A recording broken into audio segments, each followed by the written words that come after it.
Hello friends, नमस्कार। स्वागत है आप सभी का आपका अपना यूट्यूब चैनल स्टडी निकेतन पर। आज है 29 सितंबर 2021। तो देखेंगे आज के बेस्ट करंट अफेयर।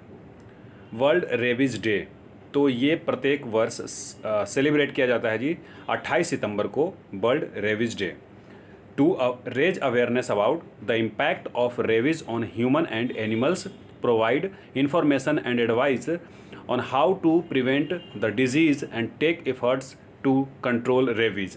2021 में इसका 15वां एडिशन मनाया जा रहा है जी, वर्ल्ड रेबीज डे का। और इस वर्ष का थीम है रेबीज फैक्ट्स नॉट फियर। बहुत बढ़िया इसका थीम है जी। The day also mark the death anniversary of a French chemist and microbiologist Louis Pasteur, जिन्होंने रेबीज का वैक्सीन डेवलप किया था जी पहली बार।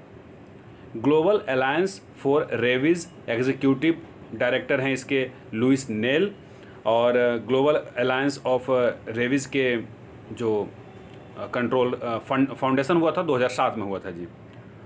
इसका हेडक्वार्टर मैनहट्टन यूनाइटेड स्टेट में है, यूएसए में। ठीक है, चलिए इतना याद रखेंगे आप। अगला आर्टिकल है access to information day.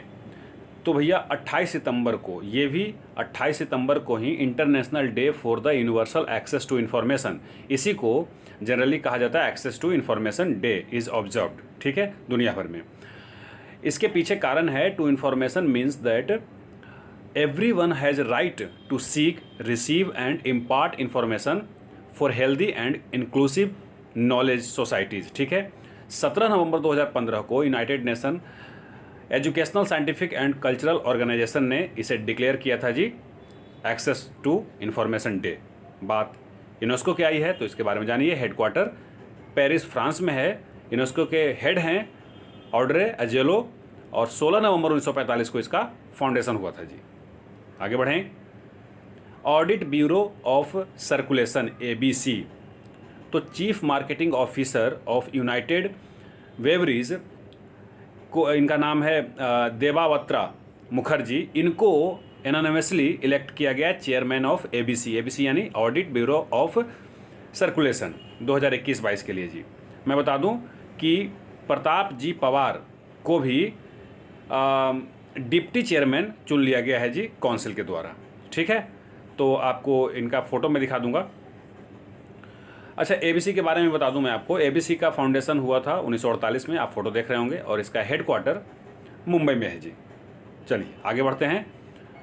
National cooperative conference, मैं बता दूं कि ये नया मिनिस्ट्री बना है जी, मिनिस्टर, और इसके मिनिस्टर हैं अमित शाह जी। अमित शाह जी के पास होम मिनिस्ट्री भी है, तो होम मिनिस्टर और minister of cooperation Amit Shah ji ने इनॉग्रेट किए हैं एंड एड्रेस किए हैं first ever national cooperative conference, सहकारिता सम्मेलन कह सकते हैं आपको। कहाँ पर किए? इंदिरा गांधी इंडोर स्टेडियम, नई दिल्ली में। मैं बता दूं कि conference was organised jointly by IFFCO, national cooperatives federation of India, Amul, Sahakar Bharati, NAFED और क्रिकबोको। ये सारे के सारे कोऑपरेटिव्स हैं, सब ने मिलकर के इसमें पार्टिसिपेट किया था जी। ठीक है, चलिए आगे बढ़ते हैं। अगला आर्टिकल रिलेटेड है ICRA से जी। तो ICRA ने रिवाइज किया है अपना जो कि GDP का जो उन्होंने अनुमान लगाया था 2021-22 के लिए इंडिया के लिए, वो 9% बताया है जी।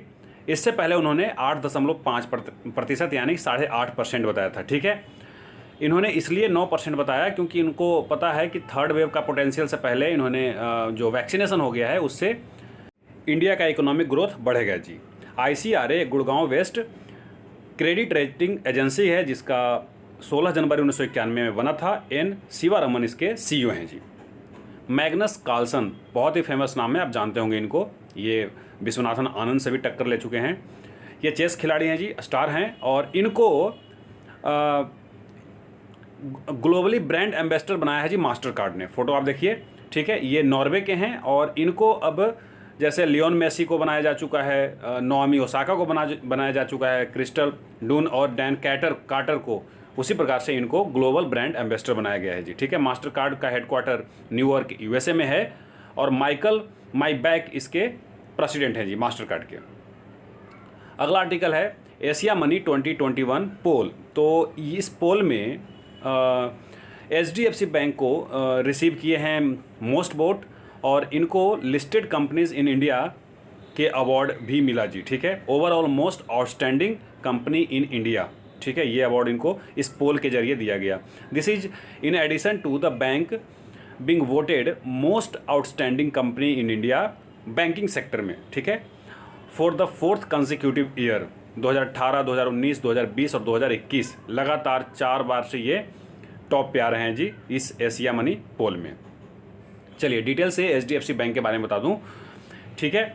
इसका टैगलाइन मुझे बहुत पसंद आता है जी। टैगलाइन है we understand your world. Housing Development Finance Corporation Limited इसका पूरा नाम है। हेडक्वार्टर HDFC बैंक का मुंबई महाराष्ट्र में है। फाउंडेशन हुआ था 30 अगस्त 1994 को। आदित्यपुरी बहुत दिन तक रहे थे इसके MD CEO जी, अभी कुछ दिन पहले ही रिजाइन किए हैं वो। अभी MD CEO हैं HDFC बैंक के शशिधर जगदीशन। मैं कई दफ़ा बता चुका हूं और बहुत इंपॉर्टेंट बैंक है तो आपको याद होना ही चाहिए, ठीक है। इसके चेयरमैन हैं आतनु चक्रवर्ती, ठीक है। तो आई होप आपको पूरा जानकारी मिली होगी HDFC बैंक के बारे में। इसका आप एक स्क्रीनशॉट भी ले लीजिए, ठीक है। चलिए कुछ और बैंकों के बारे में बताऊंगा आगे, लास्ट के 2-3 क्वेश्चन। आगे ग्लोबल गोलकीपर अवार्ड के बारे में जानिए, very important. Bill and Melinda Gates foundation द्वारा ये अवार्ड दिया जाता है। इन्होंने ग्लोबल गोल्स अवार्ड 2021 अनाउंस कर दिया है और इसमें 3 लोगों को दिया गया है, मैं बताऊंगा। मेनली जो दिया गया है ये 2021 का ग्लोबल गोलकीपर अवार्ड, ये हैं, इनका फोटो देखिएगा आप, फुमजिले मालमू नाकू का, ठीक है, अगर मैं इसको सही से प्रोनाउंसिएट कर रहा हूँ तो। ये farmer United nation under secretary general रहे हैं, आप फोटो में देख रहे होंगे, एंड एग्जीक्यूटिव डायरेक्टर भी UN वुमेन के हैं जी। इनको ये ऑनर दिया गया है for work of gender equality. मैं बता दूं कि ग्लोबल गोलकीपर अवार्ड जो दिया जाता है जी, वो काहे के लिए दिया जाता है? To accelerate progress towards the sustainable development goals, ठीक है। तो जेंडर इक्वालिटी भी सस्टेनेबल डेवलपमेंट गोल्स में आते हैं जी। चलिए 2 और अवार्ड है जी। एक तो है द 2021 प्रोग्रेस अवार्ड जो कि जेनिफर कोलपास को दिया गया है, वो कोलंबिया के हैं, और उनको दिया गया है improving access to clean water and sanitation में। वहीं द 2021 कैंपेन अवार्ड दिया गया है सट्टा शेरिफ को जो कि लाइबेरिया के हैं, और उनको दिया गया है for her work promoting gender equality. तो इनको भी जेंडर इक्वालिटी के लिए ही ये अवार्ड दिया गया है, जैसा कि 2021 ग्लोबल गोलकीपर अवार्ड दिया गया है जी। अगला आर्टिकल है India debts resolution company limited.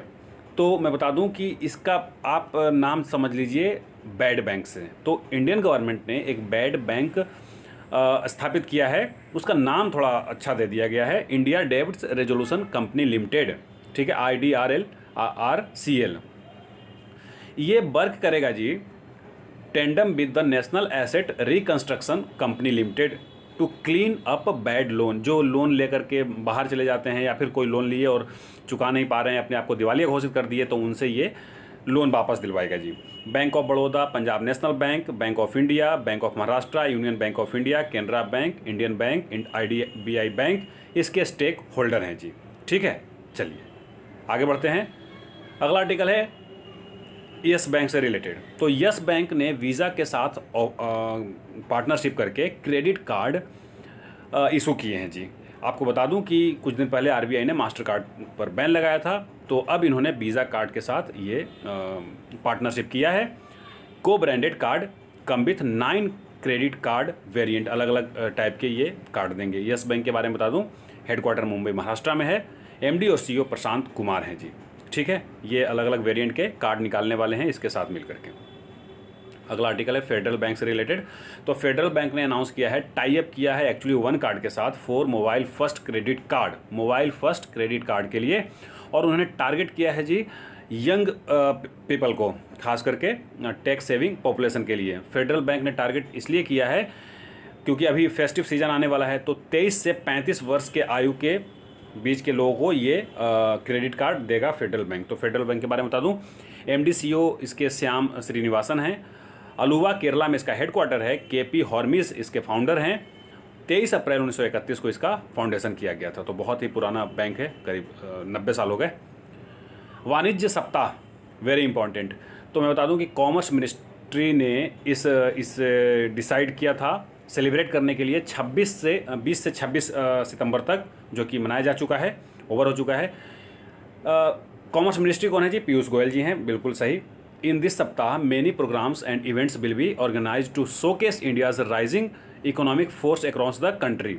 5 national seminar इसके अंतर्गत मनाया गया अलग अलग जगहों पर इंडिया में, Indian institute of foreign trade IIFT के द्वारा जी, ठीक है। इसमें department for promotion of industry and internal trade DPIIT also launch the industrial park rating system. ध्यान रखिएगा, ये भी याद रखिएगा, DPIIT ने industrial park rating system launch किया है जो रिकॉग्नाइज करेगा performance of the industrial park. जो पार्क बन रहे हैं उसको वो रिकॉग्नाइज करेगा, जो उसके परफॉर्मेंस को रिकॉग्नाइज करेगा। तो आई होप वेरी इंपॉर्टेंट है, आप ध्यान रखिएगा। मिनिस्ट्री ऑफ कॉमर्स ने इसको शुरू किया है। अब मुझे दीजिए इजाज़त, बहुत बहुत धन्यवाद।